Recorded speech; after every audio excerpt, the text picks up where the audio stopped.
Crônicas do Amanhecer. Por Feijão, Centro Espírita Allan Kardec.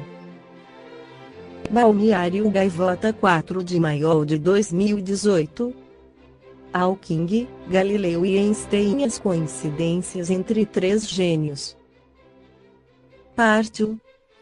Um dos mais conhecidos cientistas do mundo, Stephen Hawking, morreu nesta quarta-feira 14 aos 76 anos.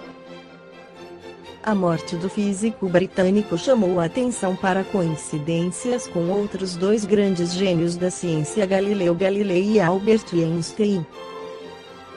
Hawking nasceu em 8 de janeiro de 1942, data que marcava os 300 anos da morte do astrônomo italiano Galileu.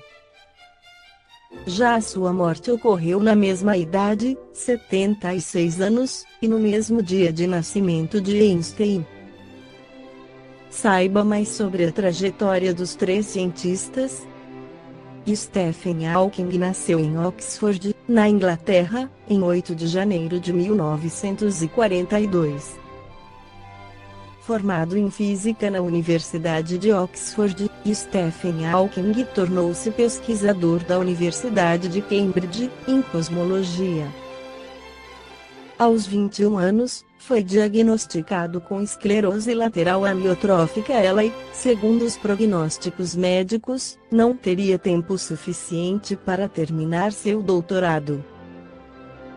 Surpreendentemente, não apenas concluiu a tese, como mais tarde ajudou a revolucionar seu campo de estudos. Trabalhando com o cosmólogo Roger Penrose, Hawking demonstrou que a teoria da relatividade geral de Albert Einstein leva a concluir que o espaço-tempo, iniciado no Big Bang, chegaria ao fim com os buracos negros.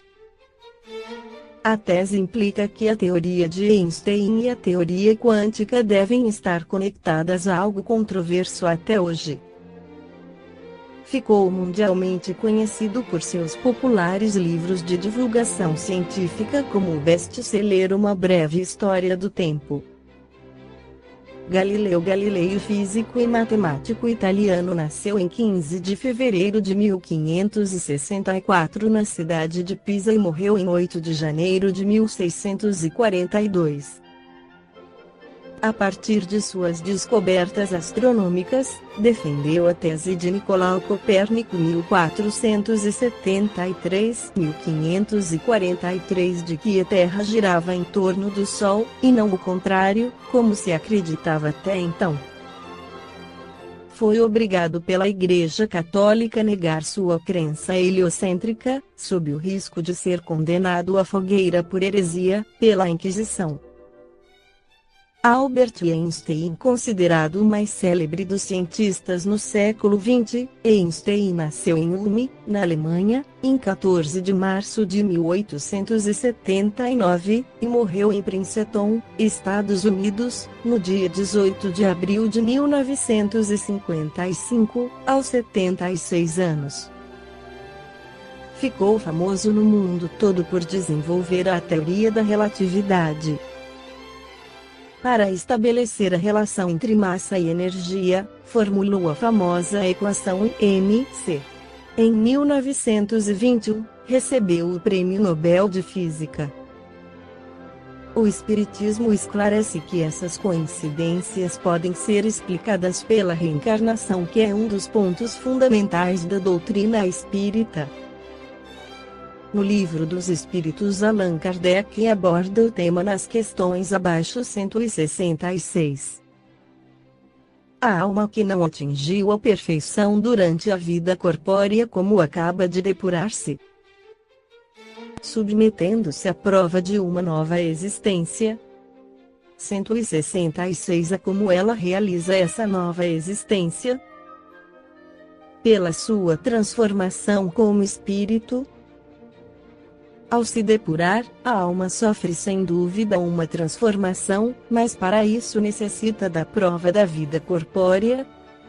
166b. A alma tem muitas existências corpóreas? Sim, todos nós temos muitas existências. Os que dizem o contrário querem manter-vos na ignorância em que eles mesmos se encontram, esse é o seu desejo.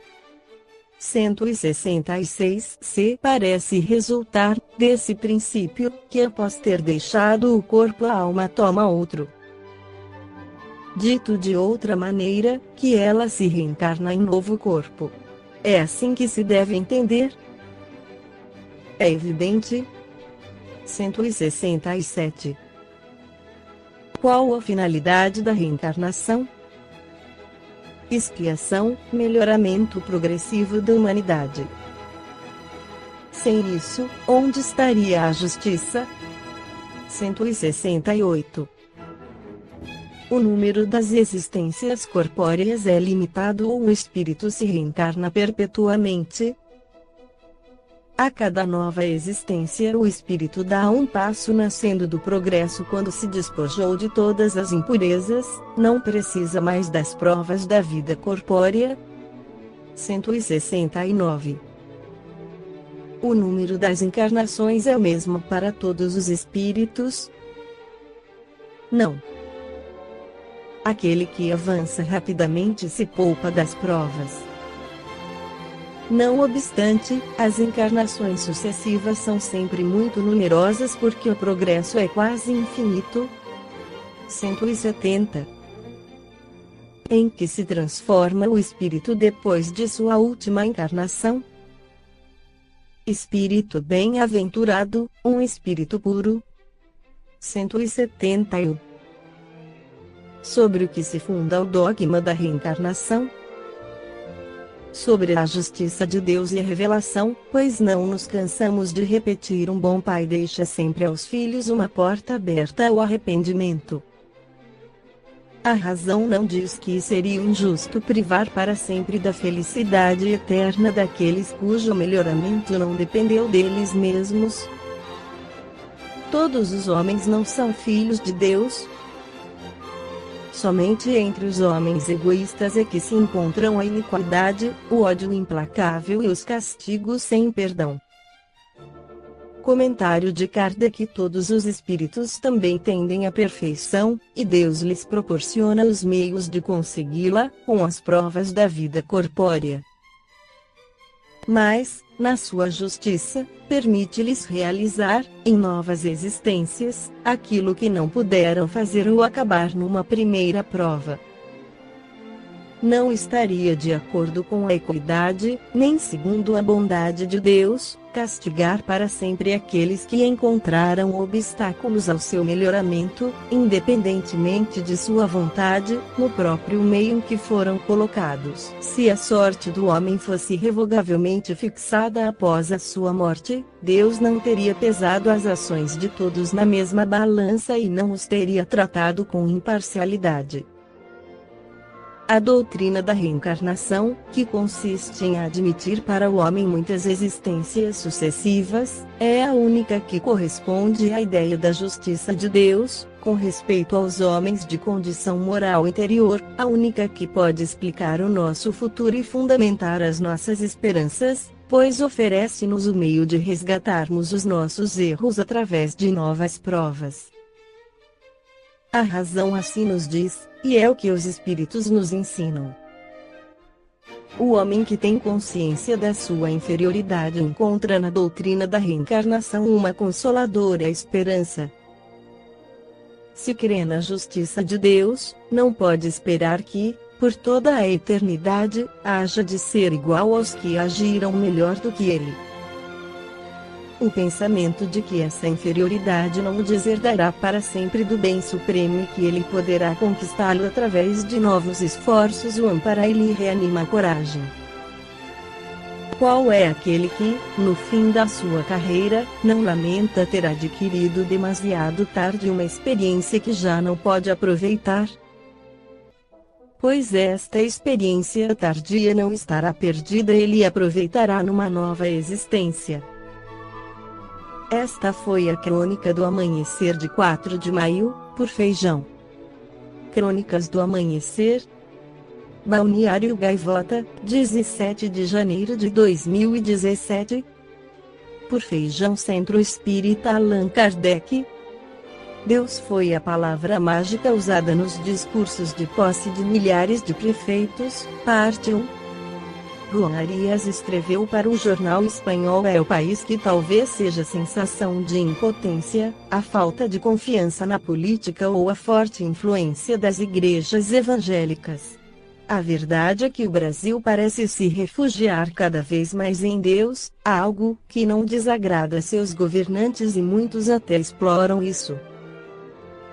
No dia 1º de janeiro, quando milhares de prefeitos assumiram seus cargos, uma das palavras que mais foram repetidas em seus discursos foi Deus. E também a mais aplaudida.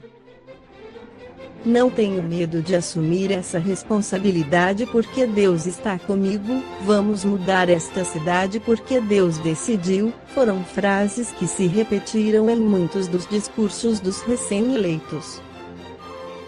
No Rio de Janeiro, o novo prefeito, o bispo evangélico Marcelo Crivella, citou Deus 6 vezes em 8 minutos de seu discurso.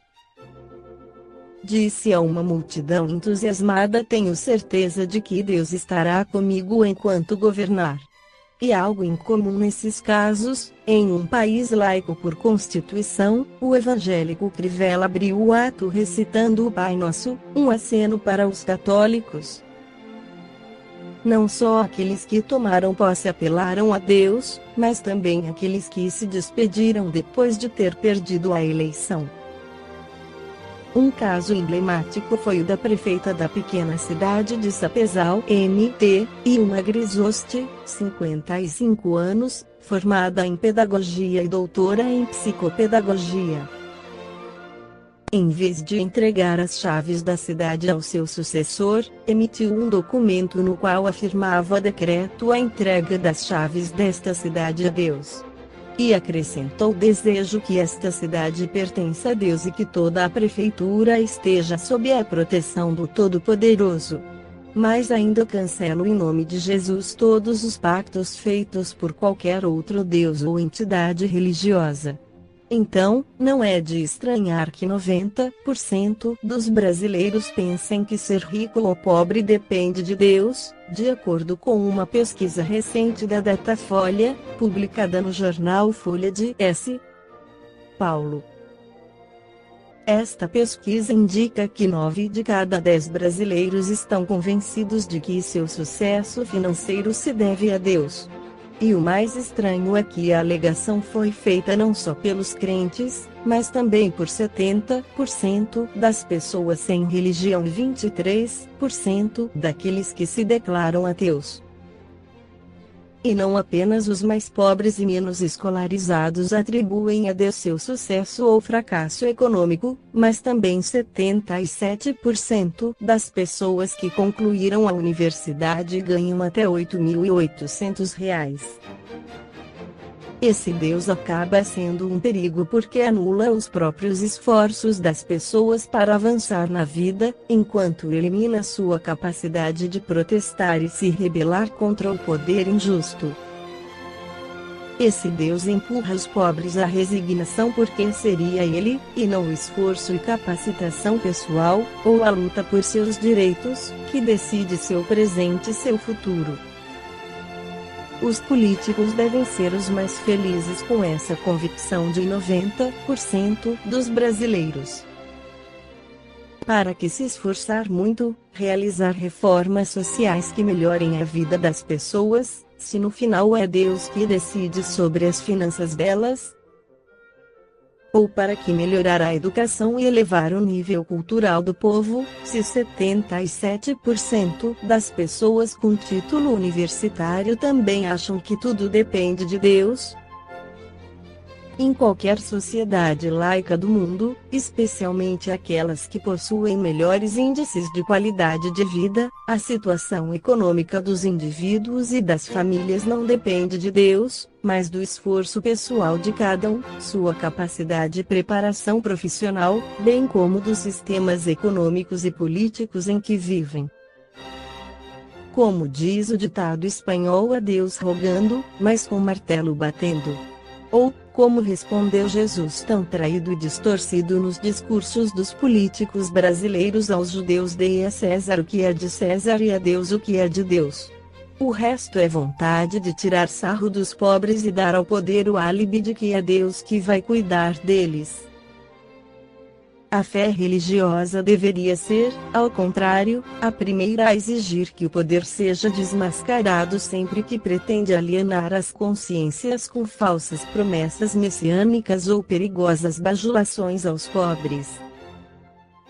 Um Deus coringa dos governantes para se esquivar de suas responsabilidades e adormecer os mais desamparados é um Deus perverso. Deus é um princípio fundamental para a doutrina dos espíritos. Deus é a inteligência suprema, a causa primeira de todas as coisas, respondem os espíritos Allan Kardec na pergunta número 1 do Livro dos Espíritos. Para o Espiritismo, o entendimento que os homens têm de Deus não está pronto nem é definitivo, está em constante evolução. O conceito de Deus modifica-se com o tempo, resultado de ampliações sucessivas de um conceito inicial, de abordagens complementares que destacaram aspectos diferentes de Deus não considerados até então, e também, de visões contraditórias que expuseram as limitações de explicações utilizadas em determinado momento. A compreensão de Deus, alcançada por uma pessoa, é possível em face do seu conhecimento e do conhecimento do seu grupo social. A tradição judaico-cristã é um exemplo. Moisés alcançou a ideia de um Deus que, não sendo mais voluntarioso, estabelecia um contrato, um conjunto de regras a serem obedecidas pelo seu povo. Amós compreendeu que a relação de Deus com o homem seria, embora severa, justa, Deus de justiça. Osés afirmou que Deus, na sua severidade, sabia perdoar os erros de seus filhos, Deus de perdão. O deutero Isaías compreendeu que o Deus de Israel era o mesmo de toda a humanidade, Deus único. E Jesus traduziu em ações que todos são iguais perante Deus, e que o amor é a relação básica entre Deus e suas criaturas, Deus de amor. A visão histórica mostra que vários conceitos de Deus, aceitos em um determinado período, foram sendo abandonados na medida em que deixaram de atender às expectativas das pessoas e de seus grupos sociais. Deus foi aos poucos deixando de ser um Deus entre muitos deuses. Deixou de ser o Deus de um só povo, o que comandava os exércitos e esmagava seus inimigos. Deixou de ser o Deus imprevisível em suas ações, que a todos castigava. Deixou de ser o Deus que provocava medo e controlava a vida das pessoas. Deixou de ser o Deus de uma igreja, refém de concepções doutrinárias e dogmáticas. No entendimento do Espiritismo, Deus não se relaciona ao mágico, ao místico, ao divinal, ao sacro, ao infinito, ao absoluto. Deus não é matéria, nem energia. Ele não tem uma forma definida. Deus não está restrito a uma pessoa, por mais evoluída que seja, como Jesus. Deus não está no céu. Ele está nos seres, mas não se confunde com eles, está nas coisas, mas não se confunde com elas. Deus não prescreve comportamentos, não determina um conjunto de regras a serem seguidas. Logo, não há desobediência à sua vontade, não há pecado. Deus não vigia, não fiscaliza. Ele não pune, não castiga, não determina ou executa sentenças. Para o Espiritismo, Deus não aceita oferendas, sacrifícios ou promessas. Não concede graça, dom ou favores. Não intercede, não aceita pedidos, não protege alguém em especial. Deus não atua através de milagres. Deus não está limitado à humanidade, ao planeta Terra ou à Via Láctea. Deus abrange todas as coisas, todos os seres vivos, inteligentes ou não, encarnados ou desencarnados do universo. Deus se estende pelo cosmo e o mantém universo organizado e ordenado. Deus cósmico. Para a doutrina espírita, o universo é estruturado, as coisas não ocorrem ao acaso. Em tudo há causalidade, inteligibilidade, significado, padrão. Deus, para o Espiritismo, é a inteligência suprema, causa primária. O objetivo do ser é a evolução, a ampliação de sua consciência através da aquisição de conhecimentos. Ao construir a sua trajetória de vida, o ser inteligente amplia a sua percepção e compreensão da natureza, das coisas, das pessoas, de si mesmo, do cosmo, da estruturação inteligente do universo e, em consequência, o seu entendimento de Deus. Deus torna-se evidente na harmonia de tudo o que existe. Ao se fazer identidade com o cosmo, se faz identidade com Deus, pois os seres, as coisas, as relações, a harmonia do universo representam Deus. Esta foi a crônica do amanhecer de 17 de janeiro de 2017 por Feijão Centro Espírita Allan Kardec.